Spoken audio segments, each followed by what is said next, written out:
بسم الله الرحمن الرحيم الحمد لله رب العالمين والصلاة والسلام على رسولنا محمد وعلى آله وأصحابه أجمعين أما بعد السلام عليكم ورحمة الله وبركاته محترم عزيز جماعة المسلمين hurmatli otaxonlar, aka-ukalarimiz, Alloh haq azza va jalla hammalarimiz ibodatlarimizni qabul qilsin. Hammamiz biror bir joyga safarga bormoqchi bo'lsak, safarga tayyorgarlik ko'ramiz. Nimalar qilishimiz kerak? Uzoq safar bo'lsa, safarni tadorigini ko'ramiz. Uchoqda uchmoqchi bo'lsak, uni qachon uchishini olamiz, biletini olamiz, uchadigan joyimizni, boradigan joyimizdagi mehmonxonamizni, kim bizni kutib olishi, qanday holatda bo'lishi hammasini reja qilamiz. Rejasiz hech yoqqa chiqmaymiz. Agar rejasiz chiqsa odam qiynalib qoladi. Shuning uchun albatta reja qiladi. Endi yana bir safarimiz bor ekanda azizlar. Bu safar bu dunyodan ketish safari ekan. Ehtimol bu mavzu bir oz og'irroq bo'lar. Ko'pchilik ayni mana shu mavzuni xohlamaydi. Bandamizda yashashni yaxshi ko'ramiz, hayotni sevamiz. Shuning uchun shu vafot qilish, oxirat haqida, o'lim haqida kamroq gaplashishlikni ma'qul ko'ramiz. Biror joyda shu mavzuda gap bo'lsa, yaxshi gaplardan gaplashaylik deb qo'yamiz. Boshqa mavzuga o'tib ketamiz. Lekin aslida bu yaxshi gap azizlar. Hozirgi aytganimdek safar tadarrugi, biz hammamiz bu darvozadan kirib, nariga darvozadan chiqib ketishlik uchun navbat kutib turibmiz-da. Navbatimiz qachon keladi, Allohning o'zi biladi. Men bu mavzuni ko'tarishimga sabab hozir ehtimol ichimizda o'tirgandir bir birodarimiz oldingizga kirib yuzma-yuz gapirgani xijolat bo'ldim deb telefonimni shogirdlarimizdan olib telefon orqali menga chiqdilar. O'tirgan bo'lsangiz, sizni ismingizni ham bilmayman, birodar. Chunki ko'rmadi, ismlarini aytishni ham xohlamadi. Yig'lab turib gapirdi. Bir armonini aytdilar. Safardayligimda onam olamdan o'tib qoldi domla. Qay ahvolda ketdilar ekan, qanday bo'ldi ekan? Nima qilsam soviyman, nima qilsam ko'nglim tinchiydi. Endi telefonda uzoq gapirib ko'nglingizni tinchitishni imkoniyatini qila olmadim. Qolaversa men uzr so'rayman, birodar. Sizda har doim namozingizda bo'lyapman deb menga aytdingiz. Men juda ham shoshilib turganligim uchun gapni cho'zmadim-da, birodar, keyin gaplashaylik. Men bir joyga kirib ketyapman, bir tadbirga kirib ketyapman. Qo'yib qo'ydim telefonni. Lekin juda o'zim o'sha ko'nglim bir oz g'ashlanib qoldi. Shu bir inson, bir muxlis, bir mu'min musulmon telefon qiluvdi-yu, shu birodarimizni bir ko'ngliga taskinlik bermadim-da deb 2-3 kundan beri o'sha qalbimda bir o'tib yuradi-da. Endi insonning qalbi juda nozik bo'lar ekan.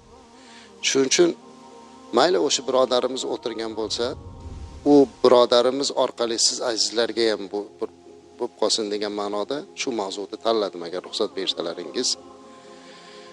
Bu dunyodan kuzatishlik, bu dunyodan ketishlik mu'min uchun juda qo'rqinchli narsa emas ekan azizlar.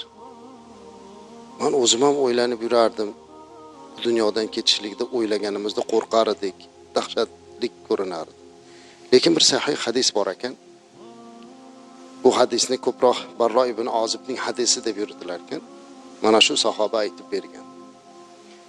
Mana shu hadisni men qayta o'qiganimdan keyin to'g'risini aytsam sizlarga, qalbimda bir ajib bir xursandchilik paydo bo'ldiki, buni ayta olmayman.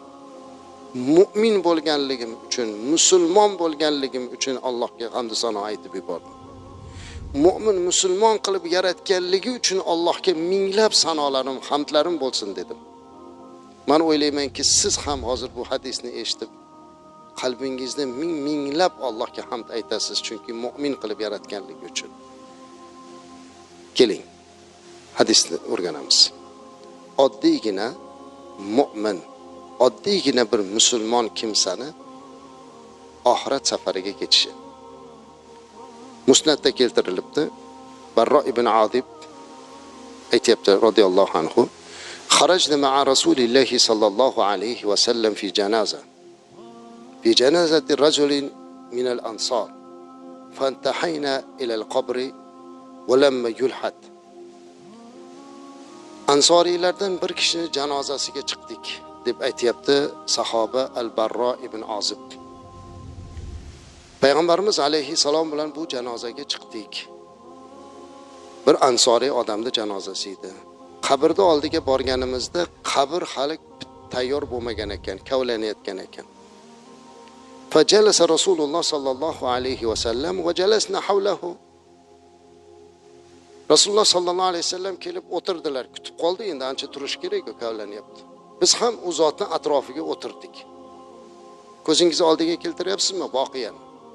Rasulimiz alayhissalomda sahobalarning hayotlarini ko'z oldiga keltirib qilish kerak. Tasavvur qiling, Baqiy qabristoni. Chiqdik. Rasulimiz alayhissalom chiqdilar, qarasa qabr kavlanyapti. Indamasdan o'tirdilar. Butun sahoba atrofida o'tirdik, aylanma qilib o'tirdik.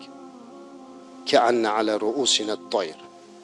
Biz shunday o'tirar edikki, shunaqa darajada haligi Rasulimiz alayhissalomda oldida odob bilan o'tirardik, go'yoki bizni boshimizga bir qush kelib qo'nib olgan, u qimillasak uchib ketadi deyapti. Shunaqa darajada o'tiribmiz. Bir qush kelib qo'ngan odam kabi o'tiribmiz.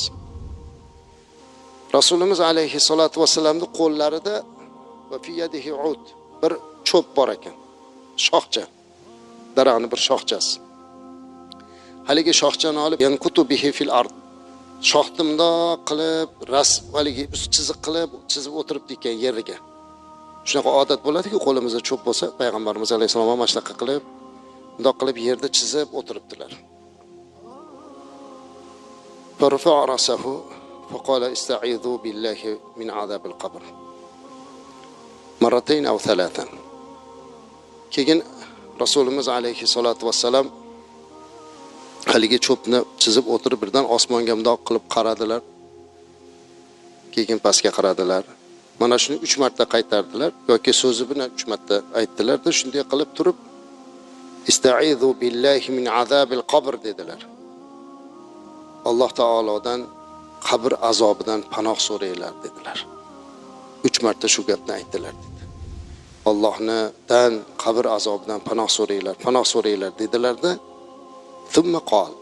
Keyin Rasulimiz alayhissalom mu'min bandani bu dunyodan ketishini gapirib berdilar. O'tiribdilar-da, endi kutib qolishdi.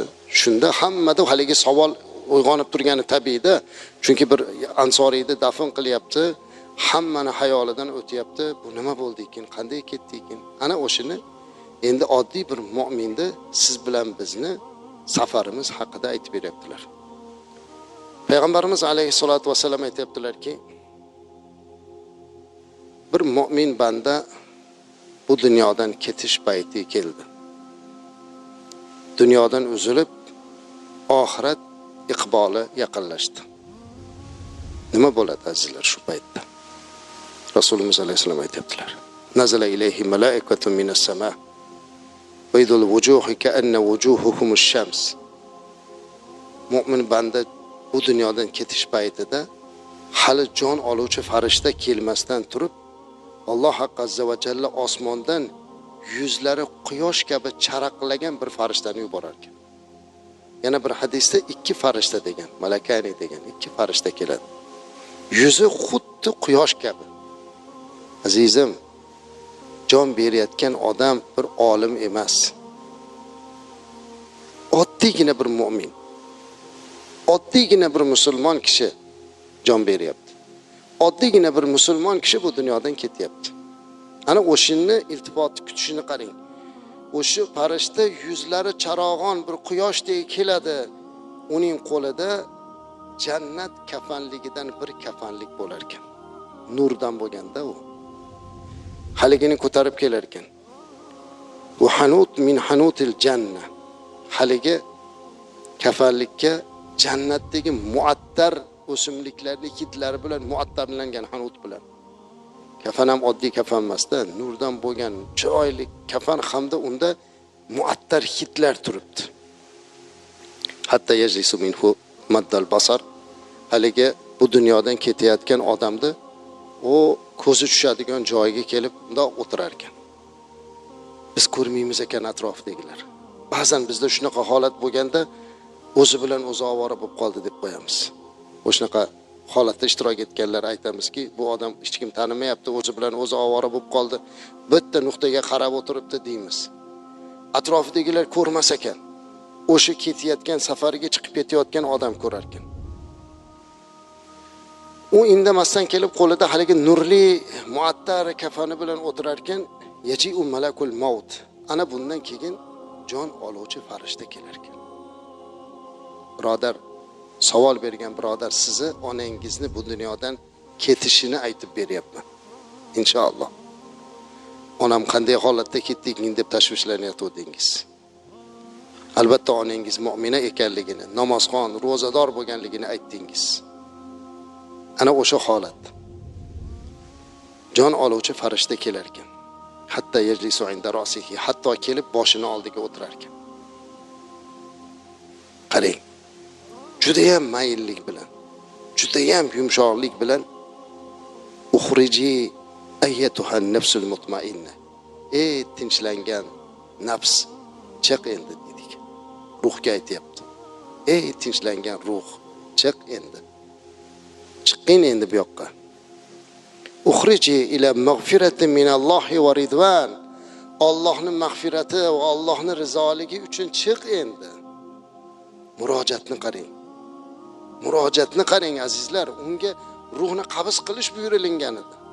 Lekin shunaqa bir odob bilan o'tirib aytayaptiki, ey tinchlangan, sokin ruh, sokin nafs, mag'firat uchun, taskinlik uchun, rizo uchun chiq endi. Va takhruju tasilu kama tasilu al-qatra min fayyi siqa. Shunaqa chiqar ekanki, tushuntirsam, bir idish bo'lsa, bir baqlashganimiz bo'lsa, aytayaptiki, oxirgi tomchi kabi deyapti-da, idishdagi tomchi. Suvni to'kib yuborgandan keyin bundoq qilib oxirgisini qilib tursiz, eng oxirgi qolgan bir tomchi suv sekin sizilib tushib ketadi. Eng oxirgi tomchi. Xuddi shunaqa deb aytayaptilar. Payg'ambarimiz alayhisolamning gaplarida bu. O'sha idishdan deyapti, tomchi suv qatrimda oqib chiqqandaqa chiqar ekan haligi ruh. Sekin chiqib borar ekan juda chiroylilik bilan. Fa ya'khudhuha fi da akhadha lam yad'uha fi yadin tarfat 'ayn hatta ya'khudhuha fa yaj'aluha fi dalika al-kafan. Haligi ruh chiqishligiga endi nariga farishta kutib turuvdi-yu, qo'lidagi kafanlari bilan. Shundoq hech qancha vaqt o'tmasagan darrov olib turib haligi muattar kafanga o'rab olar ekan ruhni. O'sha xanutdan bo'lgan muattar kafanga o'lar ekan, fa yakhruju minha ka-taybi nafha misk wujidat ala wajhi al-ard. Haligi kafanda o'ragandan keyin undan shunaqa bir misk ambarlarning hidi chiqib butun yerni qoplab orar ekan, qarang. Muattar bo'lib ketar ekan. Ana bundan keyin o'shini olib haligi farishta osmonga qarab uchar ekan. Ko'tarilar ekan. Osmonga chiqqandan keyin har bir osmonga chiqqanda u yerda mala'in min malaikat farishtalardan bo'lgan jamoa kutib olar ekan. Haligi ko'tarib olib chiqib ketayotganda farishtalar hayron bo'lib olib chiqib ketayotgan farishtaga aytar ekanki, "Ma hada ruhut tayyiba." Bu muncha ham shirin ruh ekan, ha? Muncha ham yaxshi ruh ekan bu. Kim bu? deb so'rar ekan. Fa yaqulun ruhu fulan ibn fulan bi ahsani asma'ihi allati kanu yusammunahu biha fi dunya. Hali farishta bu dunyoda u odamda qaysi ism bilan aytishlikni yaxshi ko'rgan bo'lsa, shu ismi bilan aytar ekan. Hali farishta olib chiqib ketganda kim bu desa, haligi birodarimiz onasini hozir aytgan onasini ismlarini aytmovdi menga. Falonchixon, falonchini qizi deb aytar ekanda.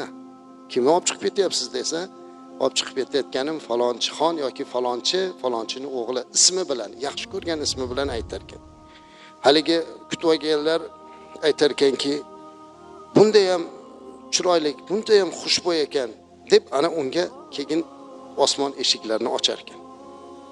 Xuddi shunday qilib chiqib borar ekan, hatto 7-osmonga chiqar ekan. Fayaqulullohu azza va jalla. Alloh taolo hatta yuntaha bihi ila sama'i sabi'a 7-ga borib to'xtagandan keyin Alloh azza va jalla aytar ekanki: "Uktubu kitaba abdi fi illiyin." Mana bu bandamni ismini illiyinga yozib qo'yinglar. Shu yuqoridagi eng oliy joyga yozinglar. Va aiduhu va uni endi pastga qaytaringlar. Ruhiga qaytaringlar, chunki men va'da berganman, tuproqdan yaratdim, yana tuproqqa qaytaraman va tuproqdan qayta chiqaraman deganman. Shuning uchun qaytaringlar deb, azizlar, u paytda bu ahllar bundan biz bexabar mayitni, jasadni yuvib, kafanlab, hurmat qilib, janozasini o'qib dafn qilamiz. Biz bilmaymizki, ruh o'sha tepada mana shunday malakut osmonida turibdi. Qabrga qo'yilgan jasadga ruhni Alloh taolo qaytarar ekan. Mana shu hadis bu yerda aqida to'g'risida ham borda hujjat o'shuncha. Ana Alloh azza va jalla aytar ekanki: "A'iduhum va minha ukhrijuhum taratan ukhra." Qaytaringlar, men uni boshqatdan chiqaraman. Fatu'ad ruhuhu ila al-ardi fayatihi malakan. Ruh yerga qaytarilgandan keyin ana ikkita farishta kelar ekan. Ikkita farishta kelib, ular u haligi ruhni oddiy jasadni o'tkazib, siz bilan bizga mashhur va ma'lum bo'lgan savollar beriladi. Man robbuka? Robbing kim? Robbi Alloh azza va jalla. Robbim Alloh azza va jalla. Yana so'rar ekan: "Ma dinuk? Dining nima?" Fayaqulu dini al-islam. Mening dinim islom dinidir. Fayaqulan, yana so'rar ekanlar ular: "Mada rajul allazi bu'atha fikum?" Mana bu sizlarga yuborilgan kishi kim bo'ladi? Rasulimiz alayhisolatu vasallamning surati, ko'rinishi ko'rsatilar ekan. Mana bu zot haqida nima deysan? Bu zot kim desa, huwa Muhammad Rasululloh sallallohu alayhi vasallam deb javob beramiz ekan, inshaalloh. Qayerdan bilding buni desa, qara'tu kitaballohi azza va jalla fa amantu bihi va saddaqtuhu deb aytamiz ekan. Va saddaqtu. Allohning kitoblarini o'qidim, iymon keltirdim va buni tasdiqladim. Osmondan bir nido eshitilar ekanki, mening bandam rost gapiryapti. Uni qabrini kengaytirib qo'yinglar. Jannat liboslarini kiydirib qo'yinglar. Jannatdan darcha ochib qo'yinglar. Shunaqa hurmat, ehtirom. Shu payt bir ajib holat qarang. Fayatihi rajulun hasanul vajhi. Shu payt bir odam kelar ekan, bir kishi kelar ekan, yuzi nihoyatda chiroyli ekan. Qabrga keldi. U ertak emas-da azizlar, hadis bu. Haligi mayit oldiga kelar ekanda juda ham chiroyli yuzda kelib, senga xursandchilik bashoratini beraman, ya'ni senga jannat bashoratini beraman desa, banda aytar ekanki, "Men seni tanimayapman, kimsan o'zi? Yuzing juda ham tanish, juda chiroyli" desa, "Tanimayapsanmi meni?" "Yo'q, tanimayapman. Men seni qilgan amalingman" der ekan. Qilgan amallarimizni inson ko'rinishida qabrga olib kelib qo'yar ekan. Shuning uchun aytamiz ekanda, qabrda munis bo'lsin, ulfat bo'lsin. Qilgan amallari qabrda o'ziga ulfat bo'lsin deb aytamiz, duo qilamiz. Qilgan amallari o'ziga hamroh bo'lsin deb aytamiz, duo qilganimizda. Mana shu bo'lar ekan. Qilgan hamma yaxshi amallari o'sha odamga oldiga ulfat bo'lib kelar ekan. Ana bu odamga jannat eshiklari ochib qo'yilar ekan. Juda chiroyli, juda go'zallik bo'lar ekan. Haligi odam bu hurmatni ko'rib, haligi bashoratni eshitgandan keyin aytvoramiz ekanki, Robbi aqimis sa'a. Robbi aqimis sa'a hatta arji'a ila ahli va mali. Ya Robbi, qiyomatni boshlagin deyorar ekan. Endi qo'rqmaydi-da. Qiyomat boshlagin, men oilamga qaytay, oilam oldiga boray deyorar ekan. Mana shunday bir xursandchilikni bashoratini berar ekan. Demak, musulmon banda bu dunyodan mana shunday hurmat va izzat bilan ketar ekan, azizlar. Bitta mu'minni olib ketish tadorigini aytdim men. Siz mendan yo'qligimda onam olamdan o'tdi, nima hol bo'ldi ekan degan birodar sizga bo'ldi bu javob. O'tiribman deb aytgan edingiz, ehtimol keyin ko'rishib qolarmiz. Onangiz siz bo'lsangiz ham, yo'q bo'lsangiz ham mu'mina bo'lganligi uchun shu hurmatda ketdi. Va shuning bilan bu yerda o'tirgan azizlarimizni kimimiz otamizdan, onamizdan ayrilgan bo'lsak, xuddi shu hurmatda ketdi inshaalloh. Xuddi mana shunday qilib kuzatildi. Va Allohdan so'raymizki, bizni ham Alloh mana shunday hurmat bilan olib ketadigan mu'minlardan qilsin. Allohumma ahsin aqibatana fil umuri kulliha va ajirna min khizyid dunya va azabil oxir bi rahmatika ya arhamar rohimin. Allohu akbar. Assalomu alaykum va rahmatullohi va barakatuh.